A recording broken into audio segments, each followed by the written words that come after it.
longevidad en realidad no es tan nueva, lo que pasa es que nuestra percepción de lo que está pasando viene un poquito más tarde, ¿no? Sucede que ahora vivimos cada vez más, de hecho las personas que van a nacer mañana vivirán 4 o 5 horas más que las que han nacido hoy, ¿no? De manera que esto es un fenómeno, en fin, no diré que imparable, porque hay avatares, pero así estamos.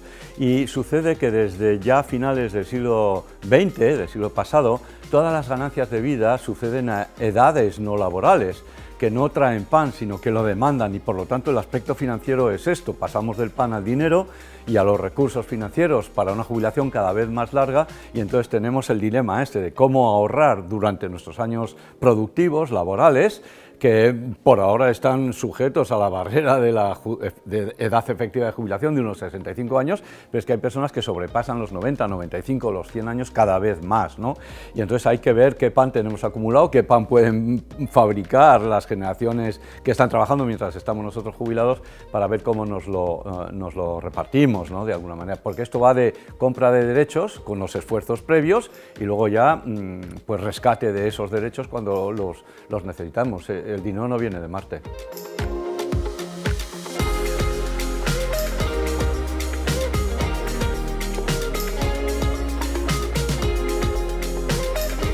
Yo creo que lo que hay que hacer es planificar financieramente, aparte de otros aspectos más banales, si queremos.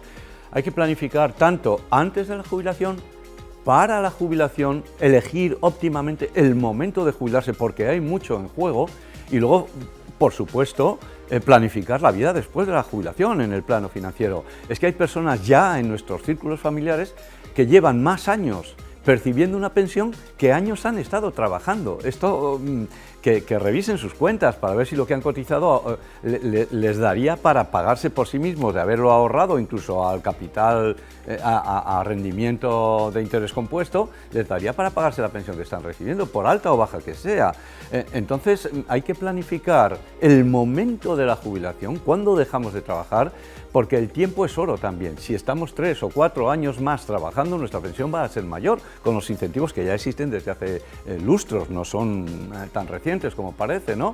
De manera que hay que elegir muy bien eso. Y luego sucede que el primer euro que ahorremos, cuando somos 27 años jóvenes, ¿no?, pues alguien nos lo debería gestionar óptimamente, no hasta el día de nuestra jubilación, no para ver la hucha que tenemos en la víspera de nuestra jubilación, sino para ver qué flujo de renta periódica, vitalicia podemos obtener, qué complemento de nuestra pensión pública podemos obtener con eso que hemos logrado ahorrar hasta la jubilación, y además todo lo que podemos extraer durante los 20 o 30 o quizá más años en los que vamos a estar jubilados, en los que no tiene sentido comprarse un título de renta fija y esperar a que colapse ese país, ¿no? Sino que hay que también asesorarse bien para una gestión, en fin, activa dentro de la precaución, porque nuestro momento en esa época de la jubilación ya no es laboral, sino que no es productivo, sino que es de rentistas, por así decirlo, con una cierta protección, pero ¿por qué no ser agresivo en ciertas inversiones cuando acabas de cumplir los 65 y estás recién jubilado, ¿no?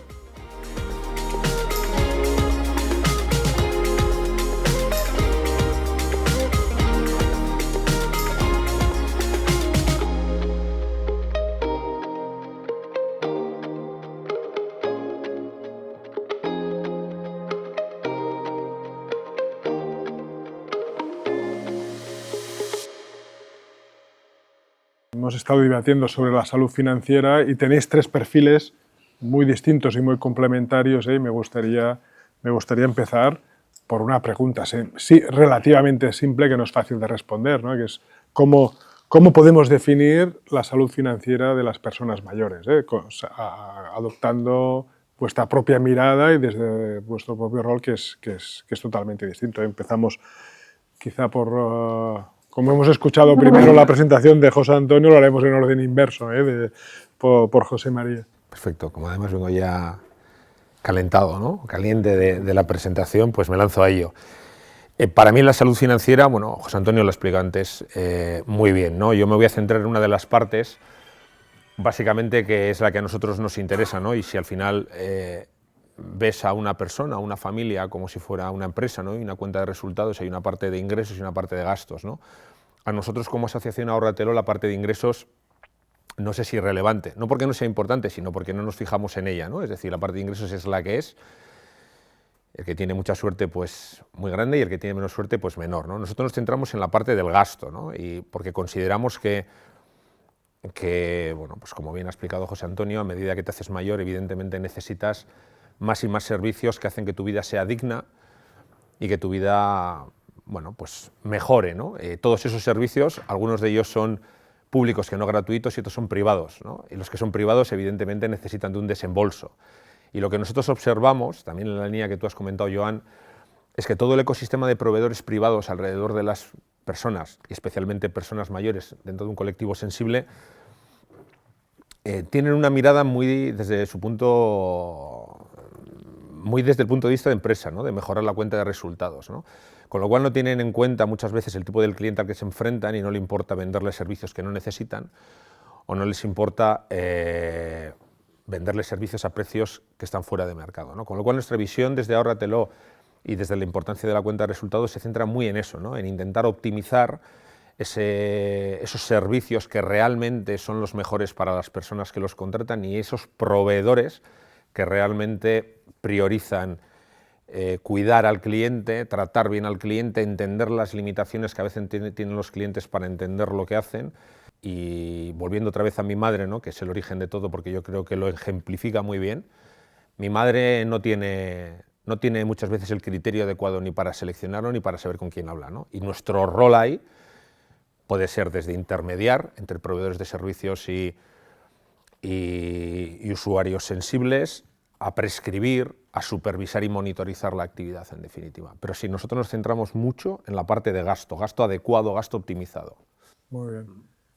Está bien, porque me imagino que en tu caso, Egoiz, vuestra preocupación es cómo poder incrementar los ingresos, ¿eh? Si José María le preocupa y es una función importantísima, ¿no? De cómo pues adecuar los gastos a los recursos que hay, ¿no? y proteger a las personas mayores de determinadas compras que igual no son adecuadas.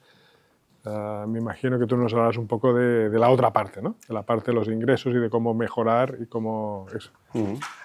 Bueno, nosotros realmente, más que de salud financiera, nos solemos referir a bienestar financiero, que es un concepto muy parecido, a mi modo de entender, es algo más amplio, y que también abarca otros elementos que comentabas tú también en el índice, en la parte final del índice del estudio, que eran temas como la autonomía y conocimientos y habilidades financieras también, ¿no? Entonces, en ese sentido, quiero leer, voy a leer para no confundirme, para no decirlo mal, la definición que... Hay diferentes definiciones de bienestar financiero. Hay una que a mí personalmente me gusta mucho porque abarca todo esto que decíamos, ¿no? Que es la definición que hace la Oficina de Protección Financiera del Consumidor de Estados Unidos, donde dice que el bienestar financiero es el estado en el cual una persona puede satisfacer plenamente sus obligaciones financieras en curso, sin estos ingresos, flujos de ingresos y gastos que tiene la persona mayor en este caso, todo tipo de personas. Hay otro elemento de sentirse seguro de su futuro, que abarcará también haber generado ese patrimonio que te va a permitir despreocuparte, digamos, de esta parte también en el futuro, pero hay esta tercera parte donde también abarca de tomar decisiones que le permitan disfrutar de la vida. Aquí yo entiendo que está incluyendo este concepto de autonomía que decías, ¿no? Nosotros cuando hacemos estudios con clientes mayores, cuando decimos qué es lo que queréis hacer, cuáles son vuestras aspiraciones, siempre sale el tema de la autonomía. Yo quiero vivir en mi casa solo, sola. Quiero ser yo quien tome las decisiones. Es cierto que para tomar esas decisiones, pues necesito tener ciertas habilidades, ciertos conocimientos, ciertas capacidades también, ¿no? En este caso financieras, para tomar esas decisiones. También son conscientes de que con el tiempo pues van acumulando achaques y van a tener que disponer de la ayuda de familiares, como es el caso de José Mari, o de asociaciones o de terceros que le vayan a tener que soportar de una manera creciente además en esta toma de decisiones, ¿no? Pero este tercer elemento también yo creo que es fundamental y en este punto me suelo acordar mucho y nosotros empatizamos muchísimo con aquel movimiento que hubo de soy mayor, no soy idiota, que al final es lo que nos está diciendo la sociedad, ¿verdad? Oye, yo soy mayor, a lo mejor necesito cierto apoyo, a lo mejor necesito que alguien me explique las cosas 2 veces o en un ritmo un poquito más lento, pero soy capaz de entender y lo que quiero es tomar esas decisiones. Yo pongo mucho el foco en esta última parte De esta promover la definición. autonomía de la Eso es, de cómo podemos favorecer entre todos que estas personas sigan en funcionamiento, sigan siendo autónomas con el apoyo que les haga falta. Muy bien. Y José Antonio, una de las cosas que me ha parecido muy interesante en tu presentación era cuando hablabas de las distintas edades, ¿no? Que lo segmentabas en 4 grupos. Me imagino la salud financiera no es un concepto absoluto entre los mayores. ¿Es posible que esta salud financiera, o cómo la definamos o cómo la entendemos, pueda ser distinto en estas 4 etapas que marcabas, ¿no? La década incierta, la década dorada, ¿no? la década decisiva? Sí. Muy acertado este planteamiento, porque además coincide con lo que acabo de escuchar de mis 2 compañeros de mesa redonda, y por aquello de no insistir ya en las definiciones formales de salud financiera, creo que todo lo que se ha dicho hasta ahora redunda en algo muy, muy importante. Hay que tener una visión dinámica de la salud financiera por la sencilla razón de que vamos cambiando, incluso nuestra percepción de lo que son nuestros recursos cambia con la edad. La ansiedad que podemos desarrollar en edades avanzadas, cuando incluso podemos tener más recursos que antes, pues por una serie de circunstancias, por la buena gestión, puede ser mucho mayor que cuando teníamos menos recursos y más seguridad, sin embargo, personal, menos ansiedad en que nuestro futuro estaba despejado. Es más, y el caso de José María es muy, muy elocuente y verdaderamente vibra uno con lo que has dicho.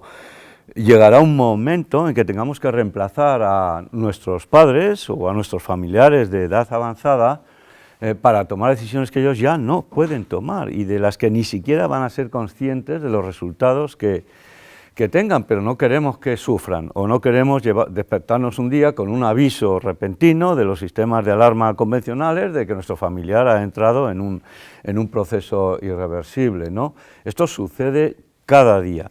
Y entonces la planificación financiera y la salud financiera de nuestros mayores y el bienestar financiero, en definitiva, en los aspectos más emocionales, tiene que ver con que haya personas dispuestas o instituciones dispuestas a ocuparse de ellos cuando sea necesario, ¿no? Y que no haya una transición brusca, una solución de continuidad en su bienestar, o que de repente, bueno, empiecen a sentirse amenazados porque su capacidad de entender lo que les está pasando está disminuyendo.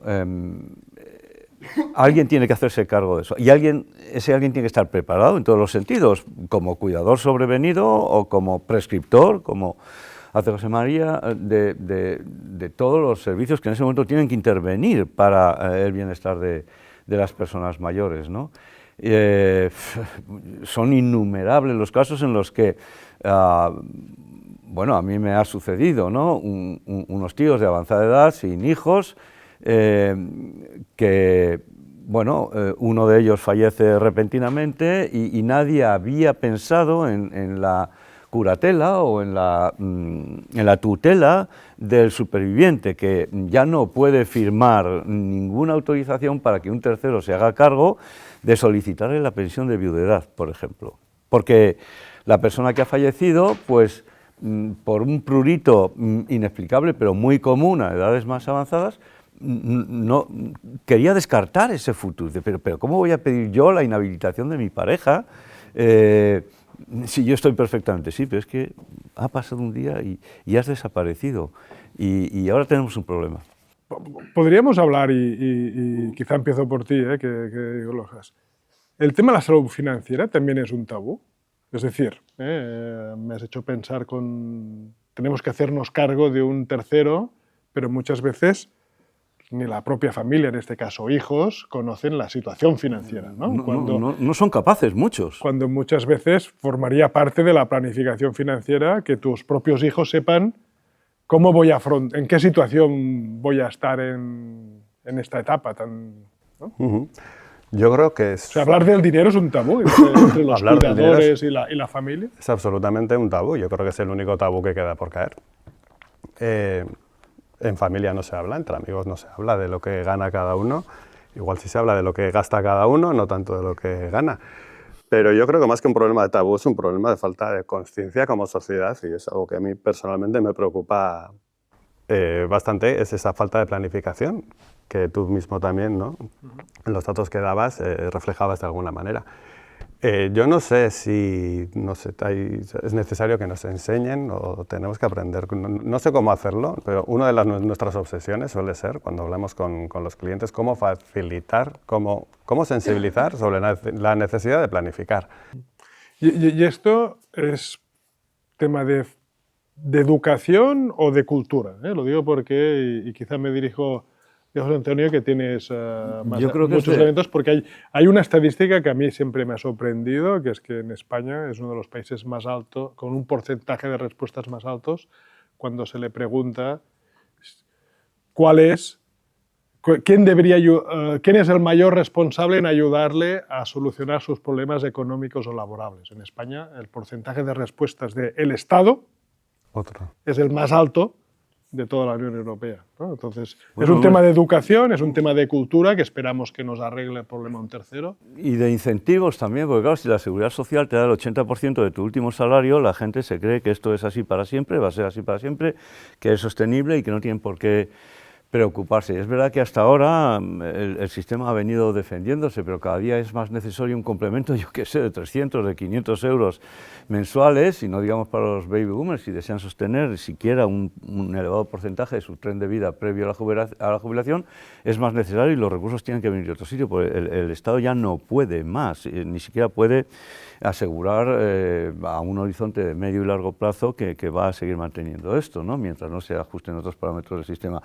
Yo creo que aquí, y me alegro de estar en el hub este de la Silver Economy, de la Diputación de Vizcaya, porque cuando en Euskadi se habla de clústeres, se habla en serio, no es como en otros sitios, ¿no?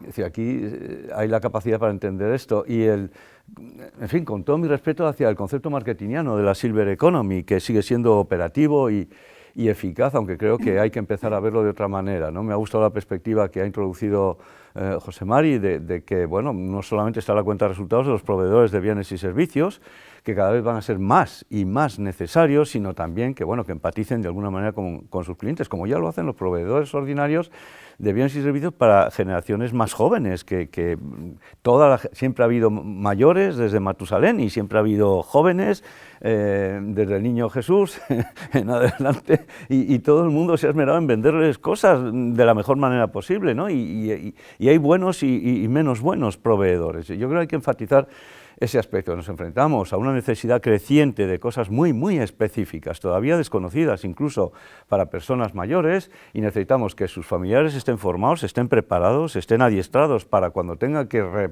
reemplazarles en la gestión de sus propios asuntos, porque ellos no van a poder hacerlo, y por supuesto, esta es la demanda, y por supuesto la oferta, proveedores honestos, que lo son la inmensa mayoría de ellos, pero tienen que creerse su papel, y no solamente la imagen de él y ella cogidos de la mano por la playa.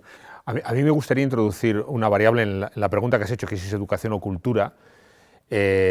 Por supuesto que es educación, en mi caso claramente, ¿no? Yo soy muy consciente de mis limitaciones y sé que seguramente no tengo el perfil idóneo para darle consejos económico-financieros a mi madre, o quizás sí, depende de quién sea la persona, ¿no? Pero saber que es importante es lo importante. O sea, realmente, si tú sabes que eso es importante, pero tú no eres capaz de hacerlo, tienes que contactar con quien sea capaz de hacerlo, ¿no? Con lo cual, cuando te sientes joven y fuerte, de alguna manera, y tienes un ingreso lo suficientemente potente como para cubrir tus gastos, sean esos optimizados o no, te da exactamente igual. Y todos caemos seguramente en ese tipo de problema, y yo el primero. Pero hay un factor que yo creo que no hemos manejado todavía, y es el factor de la confianza. Y cuando estás hablando de colectivos sensibles, especialmente personas mayores, la confianza es fundamental. Mi madre hace y va a contratar lo que yo le diga porque tiene plena confianza en mí.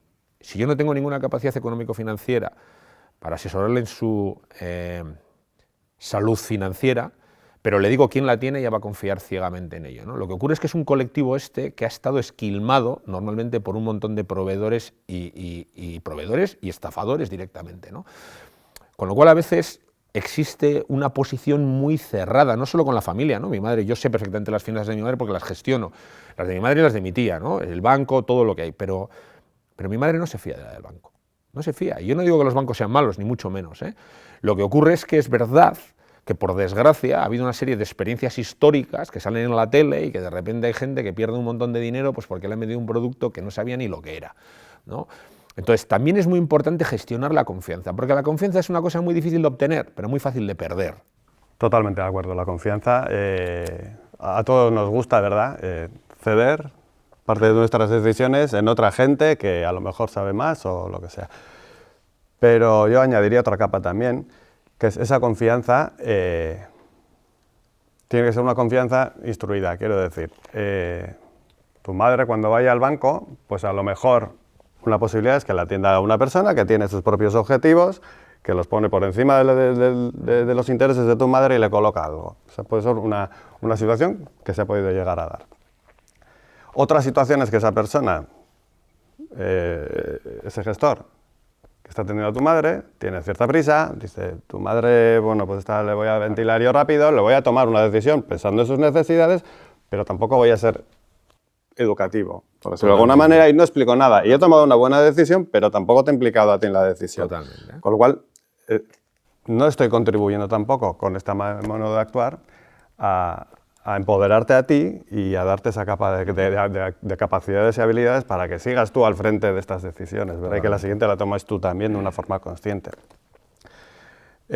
Por eso yo creo que hay esta tercera modalidad de atender a la gente, que es atenderle con un poco de tiempo, con perder tiempo o invertir tiempo en explicar los conceptos básicos, en hacer que esa persona pues, mantenga o vaya incrementando con la edad incluso esa autonomía y esas capacidades, esas habilidades. Con lo cual significa salir de esquemas que podemos tener no solo los proveedores, ¿no? Sino el conjunto de la sociedad, de un cierto paternalismo, ¿no? Absolutamente. Con los mayores, ¿no? Y que en cambio lo que hay que hacer es tener un comportamiento de promover todavía mucho más la autonomía y de que decidan ellos mismos o se les ayude de forma informada en qué se necesita, qué no es prioritario, ¿no? Porque si retomo tus categorías que me han gustado mucho, en la década dorada, ¿no? Al principio de la jubilación, seguramente hay mucha autonomía en la decisión, claro, ¿no? Claro. Y vivir bien Euforia, esos años, incluso, ¿no? Euforia, ¿no?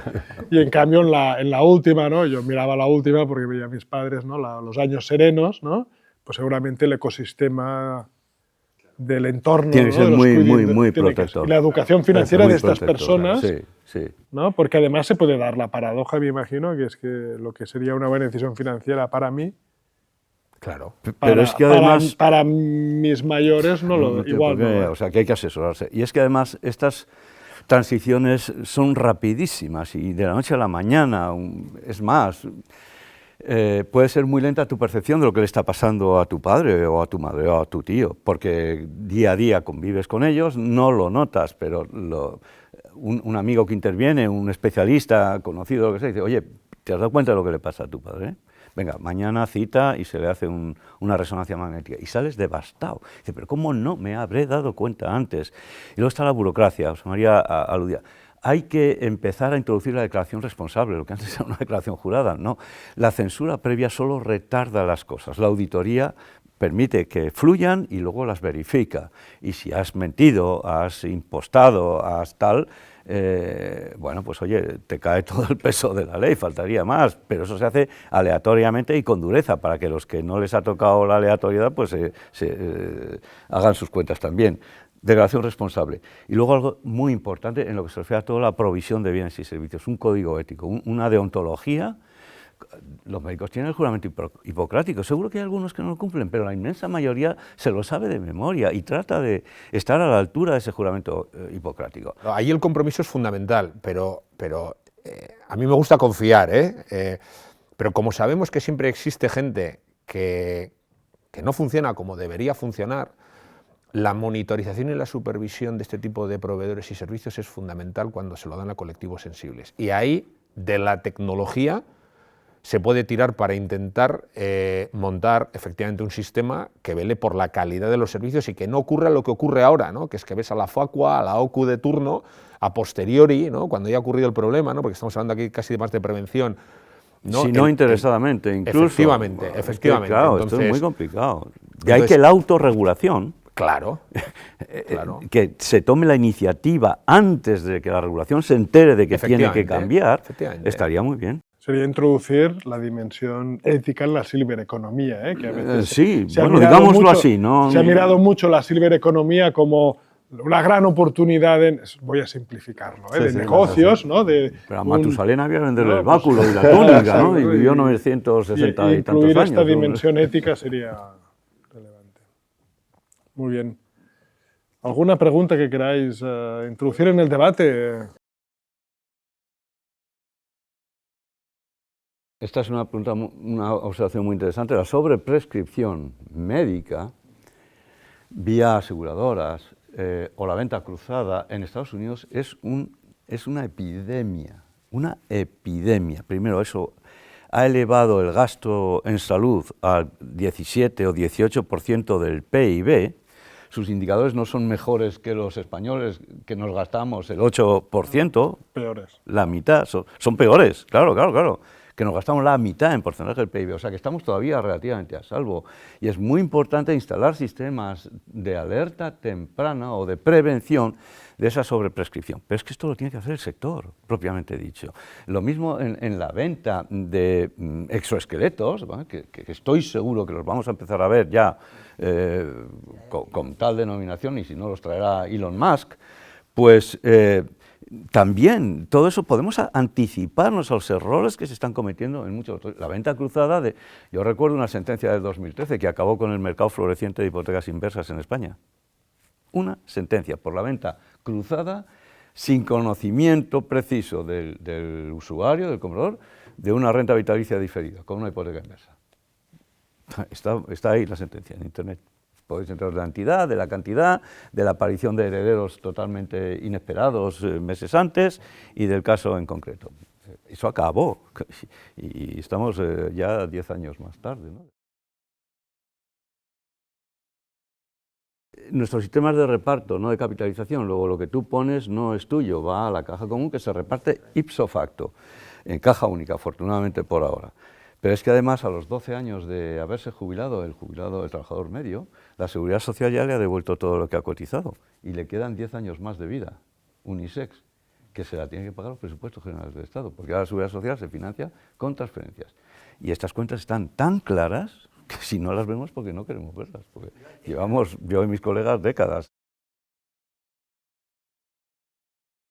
La industria aseguradora tiene el producto, que es la renta vitalicia pura. Pero la renta vitalicia pura causa en todo el mundo, es una especie de rompecabezas, bien conocido en el sector, la ansiedad de que si tu familiar pone $300.000 para comprarse una renta a los 65 años, para comprarse una renta de por vida todos los meses de 3 por 5, 15, de $1.500 al mes, y fallece a los 2 años, no recupera nada, porque si no, no se le puede pagar 1.500 euros si vive 2 años más de su esperanza de vida. Entonces eso causa muchísima ansiedad en la gente. Mucha gente compra rentas vitalicias puras, está muy contento si sobrevive 40 años y le siguen pagando los $1.500 cada mes, aunque solo haya pagado $300.000 40 años atrás, pero si fallece su familiar 10 años después de haberla comprado, piensan que es una estafa. Aquí hay una divisoria cultural aberrante que nadie se molesta, pero el producto existe y se llama renta vitalicia pura. Y en el inmobiliario, la hipoteca inversa es un producto muy delicado, muy complejo de entender, muy peligroso, porque aunque te limiten el préstamo que te dan a un porcentaje del valor de tasación de la vivienda, el loan to value de un 30, un 40, como mucho, un 50%, y te den 300, 500 euros mensuales de préstamo, mientras vivas, capitalízame eso al 7%, y el riesgo de que el valor de tu deuda, que tú ya habrás fallecido, tú o el usuario ya habrá fallecido, el riesgo de que el valor de esa deuda sea superior al valor de tasación de la vivienda, entonces es enorme. Y entonces el banco se tiene que quedar con la vivienda adjudicada. El Banco de España no quiere eso de ninguna manera. Y ahora queremos ponerles un impuesto o subirles el impuesto social a las SOCIMIs, que son los agentes cualificados naturalmente para asumir ese riesgo. Pero ese riesgo es carísimo. En Estados Unidos y en Corea existen seguros de longevidad contra el riesgo de crossover, que se llama, de cruce del valor de la deuda. Y esos seguros están bonificados por el Estado. Y entonces, claro, ahí te ponen un cap al riesgo, te limitan el riesgo y todo el mundo compra hipotecas inversas. Aquí no, y hacen bien. Y más que la hipoteca inversa, yo aconsejaría la nuda propiedad. La nuda propiedad es un producto monísimo, salvo que nadie te calcula dignamente el descuento del valor de tasación. Porque tú vas a 5 inmobiliarios, que este es el problema, que se hacen cargo de eso los inmobiliarios, que ya arañan el 3, el 4 o el 5% de cualquier cosa que se mueve. Si tú vas a un inmobiliario, en vez de un asegurador, que no te ofrecerán ellos, los aseguradores, nuevas propiedades, pues no lo tienen estudiado y resuelto técnicamente, y te dicen, venga, tu vivienda vale 500.000 euros, te doy 250.000 en efectivo por la nuda propiedad y te dejo que la disfrutes mientras vivas. Estos son dos productos monísimos. Una cantidad con la que te compras una renta vitalicia y un derecho vitalicio a usar tu vivienda como quieras. La puedes alquilar, la puedes subarrendar. ¿Pero alguien te compra la nuda propiedad a día de hoy? ¿Cómo? Hay particulares que compran 5 y 10 nudas propiedades y no saben el riesgo que corren. El problema es que el descuento, el valor del usufructo, no está calculado científicamente. ¿Querías añadir un último comentario, que estamos fuera de tiempo? Sí, yo también soy un firme convencido de las rentas vitalicias, yo creo que es un producto muy adecuado. Si no despegan aquí, yo creo que es por dos motivos. Uno, los apuntados, el riesgo reputacional que puede suponer al que proporcione el servicio en caso de fallecimientos antes de lo previsto. Eso es una barrera para el sector, creo yo. Y hay otra barrera también que apuntabas en la exposición, que es esta obsesión que tenemos aquí, en estas tierras, de dejar la herencia también. Pero nuestro sector comete un error si maldice a la seguridad social para vender un producto que no es mejor. Una alternativa a la pensión pública. Lo tengo clarísimo y ese error lo hemos cometido durante 30 años, con serias consecuencias para la expansión de los productos previsionales de Pilar 2. Vamos a ver, la jubilación es un derecho, no es una obligación. La jubilación obligatoria es una aberración y creo, honestamente, sin ser constitucionalista, que es inconstitucional y debería de abolirse. Ahora bien, si tú vives cada vez más, hay que extender el chicle. No te pueden dar más chicle porque habrás cotizado lo mismo que cuando vivías menos. Es lo que decía antes, ¿no? Entonces, allá cada cual, que decida cuál es el momento ideal para abandonar la actividad laboral. Pero en Dinamarca, por cada año que aumentaba la esperanza de vida, aumentaban un año la edad de jubilación, que era una barbaridad, se lo están replanteando, pero no van a dejar de aumentar 0,7 años o 0,8 años, ¿no? Esto es así, y más vale que nos enteremos. Muy bien, pues como decía, agradeceros, el debate ha sido muy rico, me he quedado con algunas ideas muy importantes. Tenemos todavía un camino importante para desarrollar nuevos productos y mejores, pero que esto entronca también con un tema de que necesitamos mejor educación financiera y mejor planificación financiera, pero que esto no solo va de tener mejores productos, mejor planificación, sino también de tener mejores habilidades y de gestión del gasto y de qué necesidades son adecuadas y no adecuadas, ¿no? Y esto entroncaba también con la última reflexión que tiene que ver mucho y que ligaba los tres elementos anteriores con esta visión más ética de la Silver Economy y de cómo planteamos la salud financiera de los mayores, que es uno de los grandes retos.